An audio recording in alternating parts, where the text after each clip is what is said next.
Welcome to War Bios, where we delve into the intricacies of military history's most pivotal battles. Today, we're going to explore one of the most significant yet often overlooked conflicts in medieval history, the Battle of Talas. This clash of arms, fought in 751 AD, marked a turning point in the struggle for dominance between two of the ancient world's greatest powers, the Abbasid Caliphate and the Tang Dynasty. The battle's outcome would have far-reaching consequences, shaping the course of trade, culture, and warfare in the region for centuries to come. The Abbasid Caliphate, having recently seized power from the Umayyad dynasty, was seeking to consolidate its authority and expand its borders. Under the leadership of Caliph al-Mansur, the Abbasids had begun to assert their dominance over the Middle East and Central Asia, leveraging their military prowess and strategic alliances to secure key trade routes and vassal states. The city of Baghdad, founded by al-Mansur in 762 AD, would become a hub of learning, culture, and commerce, attracting scholars, merchants, and travelers from across the known world. However, this period of growth and expansion was also marked by intense competition with neighboring powers, including the Tang Dynasty. The Abbasids were keenly aware of the Tang's military might and sought to counterbalance their influence in the region. Meanwhile, the Tang Dynasty, under the rule of Emperor Xuanzhi, had reached the zenith of its power. With a vast empire stretching from the Pacific coast to the borders of modern-day India, the Tangs were a dominant force in East Asia. However, their expansionist ambitions had also led to increased tensions with neighboring states, including the Abbasid Caliphate. As the Abbasid Caliphate pushed eastward, seeking to incorporate the fertile valleys and strategic trade routes of Central Asia into its dominion, it inevitably came into contact with Tang Dynasty forces. The two empires had long been aware of each other's presence, engaging in a delicate dance of diplomacy and espionage, but the situation was precarious, with both sides maneuvering for advantage. In the years leading up to Talas, a series of skirmishes and border raids had erupted along the frontier, as local governors and military commanders on both sides tested the resolve and strength of their opponents. The Abbasid governor of Khorasan, Abu Muslim, had been particularly aggressive in his expansionist efforts, using his considerable military talents to subdue rebellious tribes and secure key strongholds. Abu Muslim's campaigns had taken him deep into Central Asia, where he had successfully defeated several local rulers and incorporated their territories into the Abbasid Caliphate. However, these victories had also drawn the attention of the Tang Dynasty, which saw the Abbasid expansion as a threat to its own interests in the region. In response, the Tang Dynasty began to mobilize its forces, dispatching a large army under the command of General Gao Xianzhi to counter the Abbasid threat. Gao, a seasoned veteran of numerous campaigns against the Tibetans and other neighboring tribes, was well respected for his tactical acumen and unwavering loyalty to the Tang Emperor. The armies of the Abbasid Caliphate and the Tang Dynasty were on a collision course, their paths converging on the small town of Talas, nestled in the valley of the same name in modern-day Kyrgyzstan. The town of Talas was a strategic location, situated at the crossroads of several important trade routes. Control of this town would provide access to the fertile valleys and rich resources of Central Asia, making it a crucial prize for both empires. The Abbasid Caliphate saw Talas as a key stepping stone in its expansionist plans, while the Tang Dynasty viewed it as a vital bulwark against Abbasid aggression. It was here, in the sweltering summer heat of 751 AD, that the two forces would clash in a battle that would forever alter the trajectory of history.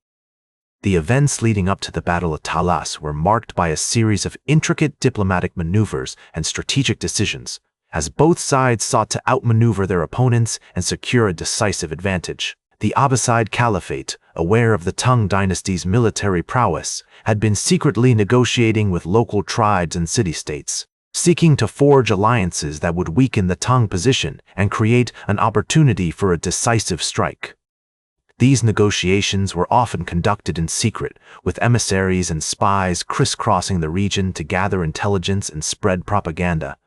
Meanwhile, General Gao Xianzhi, recognizing the importance of securing the initiative, had begun to push his forces deep into Abbasid territory, using his mobility and tactical flexibility to outflank and disrupt the enemy's supply lines.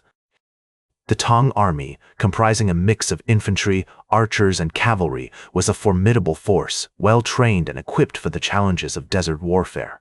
As the two armies drew closer, their commanders engaged in a war of nerves, each seeking to intimidate and demoralize his opponent through a series of bold maneuvers and clever deceptions.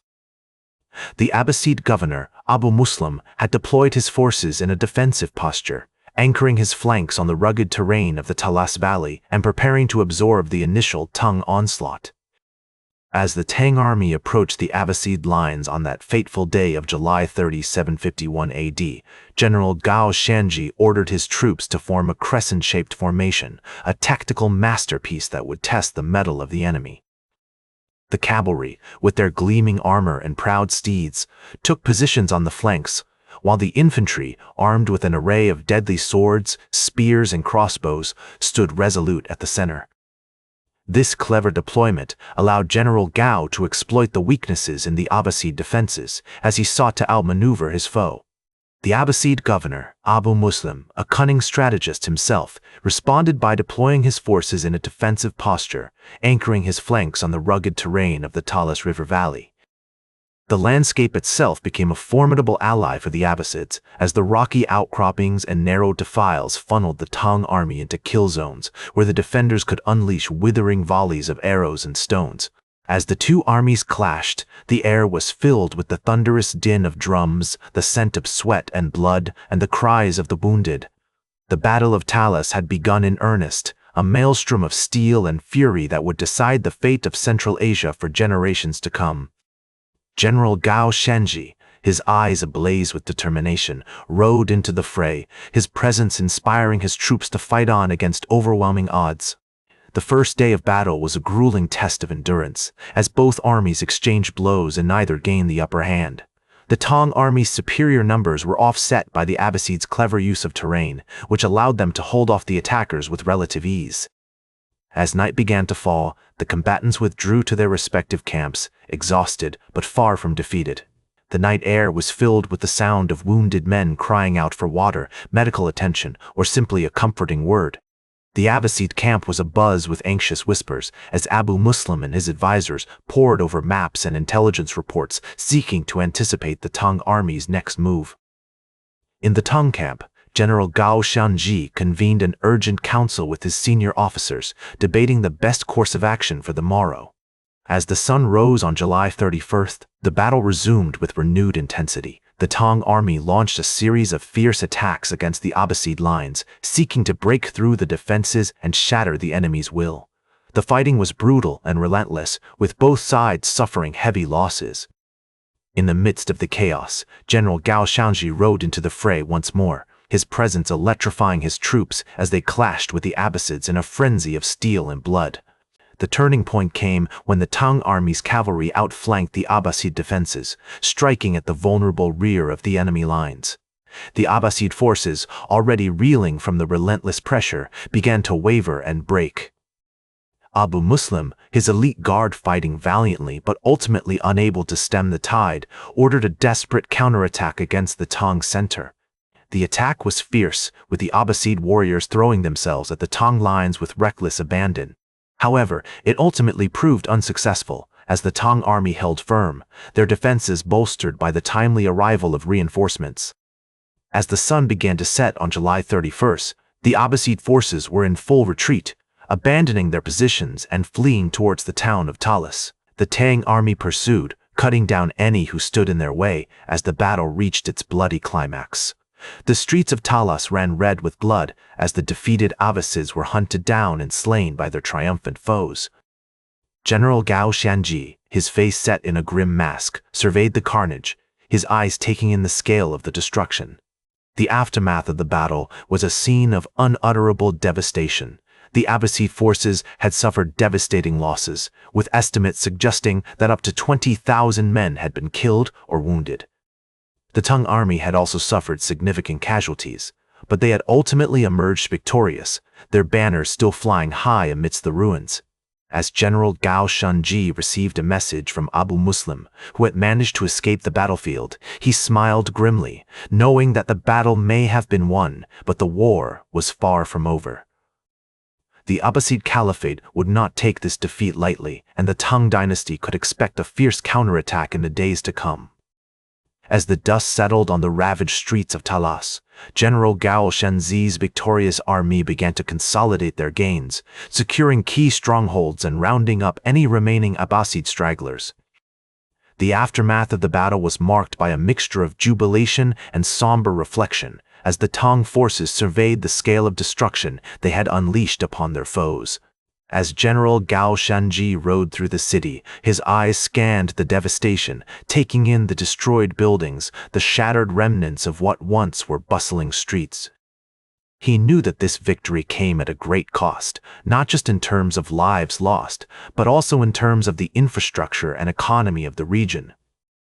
The Tang Dynasty's expansion into Central Asia was not without its challenges, and the general was well aware of the delicate balance between conquest and governance. In the months that followed, the Tang Dynasty sought to capitalize on their hard-won victory, pushing deep into Central Asia and establishing a string of strategic outposts and vassal states. The Abbasid Caliphate, reeling from the loss, struggled to regain its footing, but ultimately proved unable to mount an effective counterattack. As the renowned historian Howard J.A. Rogers observed, the Battle of Talas marked a watershed moment in the history of the Silk Road, as the Tang Dynasty's expansion into Central Asia paved the way for a new era of cultural and economic exchange between East Asia and the Middle East. The Tang forces moved with calculated precision, leveraging their military superiority to secure key trade routes and negotiate favorable agreements with local leaders. As the years passed, the memory of the Battle of Talas faded into the annals of history, only to be rediscovered by later generations of scholars and historians. Today, the battle is remembered as a pivotal moment in the struggle for dominance in Central Asia, one that had far-reaching consequences for the development of trade, culture, and geopolitics in the region. That's all for today's War Bios. Remember to like, share, and subscribe, and until next time, I'm General Biography reminding you to keep marching toward victory.